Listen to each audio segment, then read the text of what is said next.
इस वीडियो में हम लोग पढ़ेंगे कि इमेज रीसाइजिंग क्या है और इमेज को किस तरह रोटेट किया जाता है। सबसे पहले हम लोग रीसाइज के बारे में पढ़ेंगे। इमेज को जब भी रीसाइज किया जाता है तो उसमें बहुत सी ऐसी चीज़ें होती हैं जिसको मद्देनज़र रखा जाता है। मेरे पास यहाँ पे एक छोटा सा इमेज ओपन है और मैं यहाँ पे एक न्यू फाइल ओपन करूँगा जिसका ना भी 3000 by 3000 और मैं इसको एडजस्ट करूँगा कुछ इस तरह। मैं अपने मूव टूल की मदद से इस इमेज को क्लिक करूँगा और यहाँ पे ड्रॉप करूँगा like this. Alright, that's great. मैं अपने कीबोर्ड से ऑल्ट को प्रेस करूँगा और इस इमेज की कॉपी लूँगा व्हिच इज़ राइट हियर। अगर मुझे इस इमेज को रीसाइज करना है तो मुझे इस पे वही कानून अप्लाई करने पड़ेंगे जो कि हम लोग रेक्टेंगल मार्की टूल की सिलेक्शन लेते हुए करते हैं, जो कि हम लोग रेक्टेंगल शेप लेते हुए करते हैं। मैं इसको रीसाइज करूँगा। मेरे पास यहाँ पे ट्रांसफॉर्म कंट्रोलर्स हैं। मैं इसको क्लिक करूँगा और इसको रीसाइज कर सकता हूँ लाइक दिस। लेकिन इसकी रीसाइजिंग ख़राब भी हो सकती है। इसको मैं स्ट्रेच कर सकता हूँ लाइक दिस, या इसको मैं काफ़ी हॉरिजॉन्टली वर्टिकली किसी भी तरह मैं इसको ख़राब कर सकता हूँ अगर मैंने अपने कीबोर्ड से शिफ्ट को प्रेस नहीं किया। जैसे ही मैं शिफ्ट को प्रेस करूँगा इसकी जो रेशियोज़ हैं वो एक्सपेक्ट रेशियो हो जाएंगी और वो एक परफेक्ट पिक्सल्स में होंगी और मुझे इस इमेज का जो रिज़ल्ट है वो वैसा ही मिलेगा जैसा मेरे पास बड़ा इमेज जो है वो यहाँ पे मौजूद है। अगर मुझे इसको रीसाइज करना है किसी भी तरीके से तो मुझे ऑल्ट और शिफ्ट का इस्तेमाल करना है। अगर मुझे इसको इस तरह रीसाइज करना है कि मैं यहाँ से इस कोने से इसको पकड़ूं और मैं इन चारों कोनों को एक ही तरह सेंटर में लेके आऊँ तो मैं शिफ्ट और ऑल्ट को दोनों को प्रेस करूँगा और मैं इसको ऐसे रीसाइज करूँगा एंड मैं प्रेस एंटर टू कंफर्म कि मेरी जो रीसाइजिंग है वो इसी तरह ही है और मैं इसको कंफर्म करूँगा कंट्रोल Z। और अगर मुझे इसको रीसाइज करना है सिर्फ एक पॉइंट पे रख के मैं इसको इस पॉइंट पे रखूँगा एंड प्रेस शिफ्ट और मैं इसको यहाँ से ऐसे रीसाइज करूँगा। किसी भी इमेज को रीसाइज करने के लिए शिफ्ट एंड ऑल्ट का इस्तेमाल कीजिए ताकि उसकी जो एक्सपेक्ट रेशियो है वो कायम रहे। अब अगर मैं इसको दोबारा रीसाइज करूँगा by pressing shift and press enter, इसकी जो पिक्सल्स हैं वो ख़राब हो चुके हैं और मैं अगर इसको 2-3 दफ़ा रीसाइज करूँगा तो कुछ ही देर में ये जो इमेज है ये अपनी असली खूबसूरती है उसको खो देगा। इस इमेज की जो क्वालिटी है वो किसी भी वक्त जितना मर्ज़ी आप इसको रीसाइज करेंगे वो किस तरह कायम रहेगी उसके बारे में हम लोग स्मार्ट ऑब्जेक्ट्स की वीडियोस में पढ़ेंगे कि वो क्या है और उसका इस्तेमाल किस तरह किया जाता है। लेकिन ये इमेज रीसाइजिंग है। आप लोग जब भी इमेज को रीसाइज करेंगे उसके लिए आप लोग शिफ्ट एंड ऑल्ट का इस्तेमाल करेंगे। ये वो इमेज रीसाइजिंग है जो कि हम लोग एक सेपरेट फाइल के अंदर करते हैं। मेरे पास यहाँ पे ये फाइल ओपन है और मुझे इसका एक स्पेसिफिक साइज़ दिया जाता है। मैं देखना चाहता हूँ कि इस इमेज का क्या साइज़ है। उसके लिए मैं मेन मेन्यू में से इमेज और इमेज साइज़ पे क्लिक करूँगा तो मेरे पास 360 बाय 360 पिक्सल्स का ये इमेज है और इसकी जो 5 इंचेस है वो इसका डॉक्यूमेंट साइज़ है और रेजोल्यूशन इसकी जो है वो 72 है। अब अगर मैं इसको रीसाइज करना चाहता हूँ और मुझे ये इमेज जो है वो 400 विड्थ में चाहिए, मुझे इसकी हाइट का इल्म नहीं है कि इसकी हाइट क्या है, तो मैं यहाँ पे विड्थ में 400 टाइप करूँगा तो ऑटोमेटिकली इसकी जो हाइट है वो 400 होगी है। और अगर मुझे इसकी विड्थ चाहिए 342 तो इसकी जो विड्थ है और हाइट है वो ऑटोमेटिकली 342 होगी है। अब कुछ इमेजेस ऐसे हैं जिनकी अगर आप विड्थ चेंज करेंगे तो उनकी हाइट भी चेंज होगी टोटली। ऑलराइट, मेरे पास यहाँ पे एक क्लॉक इमेज है और मैं इसका जो इमेज साइज है उसको देखूंगा। Now I need this image into 500 width.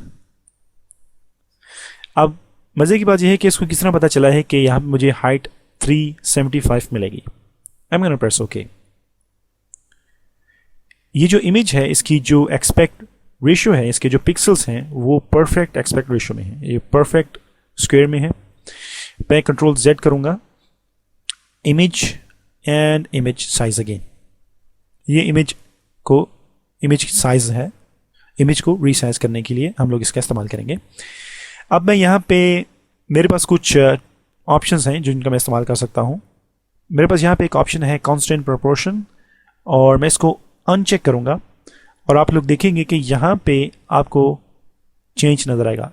ये एक ब्रैकेट की तरह है, बड़ी ब्रैकेट जो कि हम लोग अलजेब्रा में इस्तेमाल करते हैं, और उसके साथ चेन का निशान है। इसका मतलब है कि इसकी विड्थ और इसकी हाइट दोनों जॉइंट हैं यूजिंग दिस चेन साइन। जब भी मैं इसकी विड्थ में या इसकी हाइट में या इसकी विड्थ में चेंज करूँगा तो ऑटोमेटिकली वो इस जॉइंट की मदद से इसकी हाइट में अगर मैं चेंज करूँगा तो इसकी विड्थ वो एडजस्ट कर देगा, और अगर मैं इसकी विड्थ में चेंज करूँगा तो इसकी हाइट एडजस्ट करेगा। लेकिन अगर मैं इस ऑप्शन को अनचेक करूँगा कॉन्स्ट्रेंट प्रोपोर्शन, तो अब वो इसको ऑटो डिटेक्ट नहीं करेगा, और मैं अगर इसकी जो विड्थ है उसको 400 करूँगा तो आप देखेंगे कि इसकी विड्थ जो है वो सेम है। And I am gonna press okay and this image is dead. Control Z। Image को रीसाइज करने के लिए हम लोग मेन मेन्यू में से इमेज और इमेज साइज का इस्तेमाल करेंगे, और मेक श्योर कि आपका जो सेकंड ऑप्शन है कांस्ट्रेंट प्रोपोर्शन ये चेक है, स्केल स्टाइल्स जो हैं वो चेक है, and then you guys can do resizing. अगर आपको इमेज परफेक्ट एक्सपेक्ट रेशियो में चाहिए और इसकी जो पिक्सल्स हैं आपको क्लियर और फाइन चाहिए तो हम लोग सेकेंड ऑप्शन जो हमारे पास यहाँ पे मौजूद है इसका इस्तेमाल करेंगे। So I am gonna press okay. तो इसकी जो क्वालिटी है वो बरकरार रहेगी, and we guys can use this image resize करने के लिए हम लोग इमेज एंड इमेज साइज में जाएंगे और उसको रीसाइज करेंगे किसी भी इमेज को। अगर आपके पास एक बहुत बड़ा इमेज है जैसे 4000 बाई 500, 4000 बाई 5000, तो आप लोग उसको भी इसी तरह रीसाइज करेंगे और उसको 500 उसकी विड्थ करेंगे तो ऑटोमेटिकली उसकी हाइट आपके सामने आ जाएगी और आप उसको रीसाइज कर लेंगे। आप लोग एक इमेज को उठाएंगे, एक न्यू फाइल में लेके जाएंगे और अपने मूव टूल की मदद से आप उसको रीसाइज करते रहेंगे और बाद में आप उसको सेव करेंगे। It's a wrong procedure. Cancel. I am gonna close this images. ये तो हम लोगों ने इमेज रीसाइजिंग के बारे में पढ़ा है कि जब आप उसको सेपरेट लेयर के अंदर रीसाइज करेंगे तो शिफ्ट और ऑल्ट का इस्तेमाल करेंगे। अगर आप उसी इमेज को रीसाइज करना चाहते हैं, उसकी जो विड्थ एंड हाइट है, तो आप लोग इमेज और इमेज साइज जो है उसका इस्तेमाल करेंगे। अब हम लोग बात करेंगे इमेज रोटेट के बारे में। मैं यहाँ पे मेन मेन्यू में इमेज पे जाऊंगा और मेरे पास यहाँ पे रोटेट कैनवस है। इमेज को रोटेट करने का क्या तरीका है? सबसे पहले एक न्यू फाइल लीजिए and I am gonna take 3000 by 3000 और मैं हमारे पास ये जो पेन का इमेज है इसको मैं यहाँ पे मूव करूँगा और सबसे पहले हम इसको सेपरेट लेयर के अंदर इसकी जो रोटेट है उसको देखेंगे। हमारे पास मूव टूल में जब हम लोगों ने मूव टूल पढ़ा है तो हम लोगों ने वहाँ पे ये बात भी देखिए कि हम लोग अगर किसी भी ट्रांसफॉर्म कंट्रोलर के ऊपर माउस लेके जाएंगे, थोड़ा सा ऊपर करेंगे तो हमारे पास एक राउंडेड डबल हेड एरो आएगा। मैं क्लिक करूँगा और उसको मैं रोटेट कर सकता हूँ इस इमेज को, और अगर मैं शिफ्ट को प्रेस करूँगा तो वो इसको एक्सपेक्ट रेशियो के मुताबिक राउंड करेगा और इसकी जो बॉर्डर्स हैं, इसकी जो लाइंस हैं उसको अच्छी तरह बरकरार रखेगा। So you can use shift और इसकी जो बॉर्डर है, इसकी जो लाइंस हैं उसको बरकरार रखेगा। अगर मैं शिफ्ट का इस्तेमाल नहीं करता and I am gonna do something like this, तो इसके जो बॉर्डर्स हैं वो ख़राब हो सकते हैं। ऑलराइट, अगर मुझे इस इमेज को, ये जो भी आप देख सकते हैं, मुझे अगर इसको फ्लिप हॉरिजेंटली या फ्लिप वर्टिकली करना है तो उसका क्या तरीका है? उसके लिए मैं जाऊंगा टू एडिट, ट्रांसफॉर्म, और यहाँ से मैं इसको रोटेट करूँगा and I can do that flip horizontally, edit, transform and I can use rotate 180, और या फिर मैं यहाँ पे रोटेट कर सकता हूँ 90 CW एंड CCW। CW का मतलब है क्लॉकवाइज और CCW का मतलब है काउंटर क्लॉकवाइज। ये जो CW है ये क्लॉक की तरह चलता है, जो कि क्लॉक यहाँ से हमारे सीधे हाथ की तरफ से क्लॉक चलना शुरू होती है और उल्टे हाथ की तरफ जाती है, लेकिन काउंटर क्लॉकवाइज उल्टे हाथ की तरफ से चलना शुरू होती है और सीधे हाथ की तरफ आती है। So we will see transform and rotate clockwise. तो ये जो इमेज है ये इस तरफ यहाँ पे नीचे रोटेट होगा लाइक दिस, कंट्रोल Z, और I am gonna do this counter clockwise and like this. So जब भी कभी आप लोग किसी प्रोजेक्ट में काम कर रहे हैं और आपको इमेज को हॉरिजॉन्टली, वर्टिकली या क्लॉकवाइज या काउंटर क्लॉकवाइज या 180 डिग्री पे आपको उसको मूव करना है, तो आप लोग हमेशा मेन्यू में से ट्रांसफर का इस्तेमाल कीजिए अगर आपका इमेज जो है वो एक सेपरेट लेयर में है।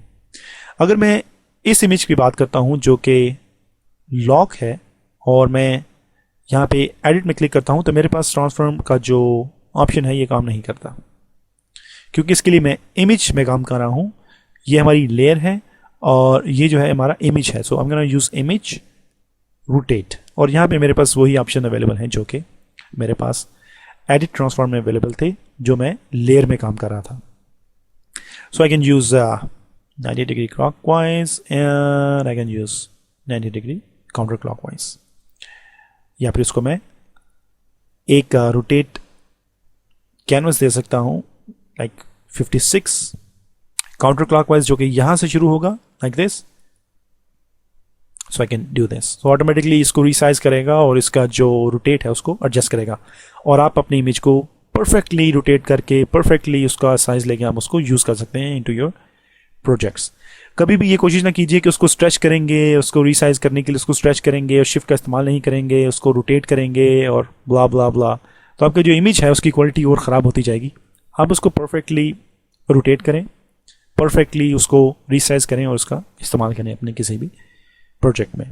सो इन दिस वीडियो हम लोगों ने इमेज को रोटेट करने और उसको रिसाइज करने के बारे में पढ़ा है, और लेयर के अंदर जो हमारी लेयर्स, सेपरेट लेयर्स हैं, उसके अंदर इमेजेस हैं, उसको हम लोगों ने पढ़ा है, उसको किस तरह रिसाइज करते हैं, किस तरह उसको रोटेट कर सकते हैं।